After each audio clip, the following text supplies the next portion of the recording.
Jangan lupa subscribe di YouTube channel Metro TV News dan juga nyalakan notifikasinya. Hari ini Pengadilan Tata Usaha Negara Jakarta menggelar sidang pembacaan gugatan terhadap keputusan Gubernur DKI Jakarta Anies Baswedan mengenai upah minimum provinsi tahun 2022. Gubernur Anies dituntut oleh Asosiasi Pengusaha Indonesia atau APindo DKI Jakarta untuk membatalkan keputusan tersebut. Informasi selengkapnya akan langsung disampaikan Febrian Ahmad dari Pengadilan Tata Usaha Negara di Jakarta. Febrian, bagaimana mekanisme persidangan pembacaan gugatan oleh APindo hari ini?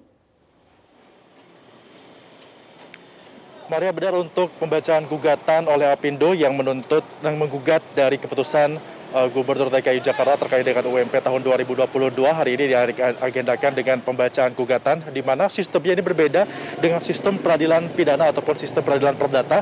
Untuk tata usaha negara, sistem mulai dari pembacaan gugatan, kemudian juga nanti ada jawaban atas gugatan, replik dan juga duplik, semuanya dilakukan dengan sistem e-court atau sistem elektronik persidangan, yang artinya dalam sistem ini baik itu pihak dari tergugat yang dalam hal ini adalah APindo ataupun maksud kami penggugat APindo ataupun tergugat Gubernur DKI Jakarta baik sampai dengan majelis hakim tidak diwajibkan untuk hadir secara langsung, namun caranya adalah nantinya para pihak ini akan melakukan upload dokumen melalui sistem yang sudah dibuat oleh pihak dari PT UN DKI Jakarta, sehingga ini akan dibaca dan juga dicermati setelah gugatan diupload oleh pihak dari penggugat, tentunya juga sudah mendapatkan persetujuan dari majelis hakim, sudah di-approve dan juga ACC, maka nanti akan diberikan waktu 7 kali 24 jam bagi tergugat apakah nanti akan menjawab gugatan tersebut atau tidak.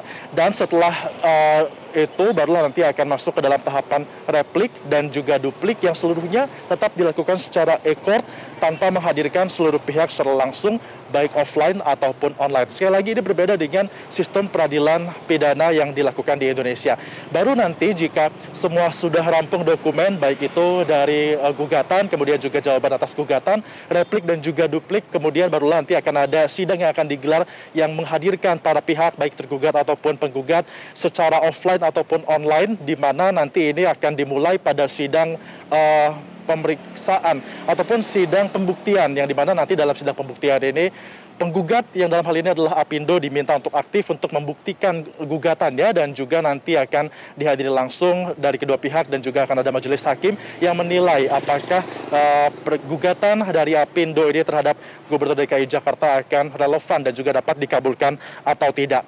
Meskipun demikian, sistem yang sudah dibuat oleh PT UN DKI Jakarta terkait dengan e-court ini juga sudah dilakukan dengan begitu terjamin kerahasiaannya dan juga tertutup, sehingga sebenarnya masyarakat tidak bisa melihat secara detail terkait dengan isi gugatan tersebut, baik itu mulai dari asas-asas yang digunakan dalam gugatan yang diberikan ataupun landasan dasar hukum yang diterapkan oleh pihak dari penggugat terhadap tergugat. Artinya ini tidak bisa dengan gamblang diberikan kepada masyarakat. Namun masyarakat masih bisa melihat pokok-pokok gugatannya saja, yang ini juga akan diupdate secara berkala, yang akan bisa dilihat melalui website resmi dari PT UN DKI Jakarta, yang ini berada di sipp.ptun.jakarta.go.id. Nanti di sana akan diupdate secara berkala mulai dari kapan tanggal-tanggal persidangan akan dilakukan, sudah sampai sejauh mana tahapan dari dokumen yang diberikan, dan juga apakah nantinya sidang pembuktian akan dilakukan dalam waktu dekat. Tentunya sistem ini juga sudah diterapkan mengingat di tengah pandemi COVID-19 sesuai dengan arahan ataupun instruksi langsung dari Mahkamah Agung. Maria. Febrian, lalu apa saja yang menjadi pokok gugatan oleh APindo terhadap Gubernur DKI Jakarta Anies Baswedan?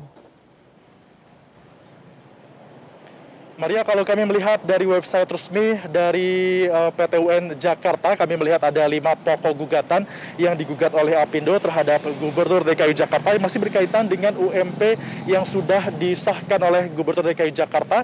Pokok yang pertama adalah untuk mengabulkan gugatan para penggugat seluruhnya. Kemudian yang kedua adalah menyatakan batal atau tidak sah surat keputusan Gubernur DKI Jakarta terkait dengan UMP yang dikeluarkan pada tanggal 16 Desember 2021. Yang ketiga adalah menyatakan keputusan Gubernur DKI Jakarta yang sebelumnya yakni pada tanggal 19 November 2021 terkait dengan UMP menjadi kembali diberlakukan. Artinya aturan yang baru dihapuskan, namun aturan yang lama yang 1 bulan sebelumnya diterapkan minta kembali diberlakukan oleh pihak dari Apindo. Kemudian juga pokok tuntutan yang nomor 4 adalah mewajibkan kepada tergugat untuk mencabut surat keputusan nomor 1517 tahun 2021 tentang UMP yang dikeluarkan Gubernur DKI Jakarta, kemudian juga menghukum tergugat untuk membayar biaya perkara. Poin pokoknya dalam hal tersebut kami melihatnya adalah untuk pihak dari Apindo meminta agar Gubernur DKI Jakarta menerapkan aturan UMP sesuai dengan aturan yang dikeluarkan pada tanggal 19 November 2021, yakni UMP adalah naiknya sebesar rata-rata 1,09% atau jika dalam rupiah ini adalah sebesar Rp4.453.000.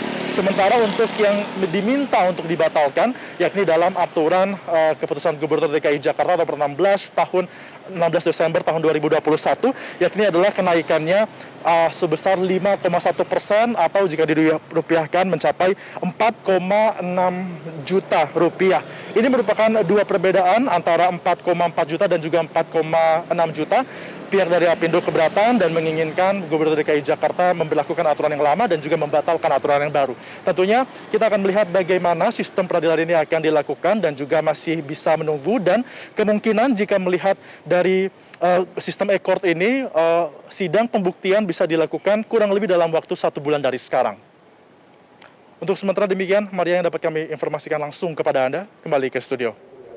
Baik, laporan langsung dari PT UN Jakarta, Febrian Ahmad, terima kasih.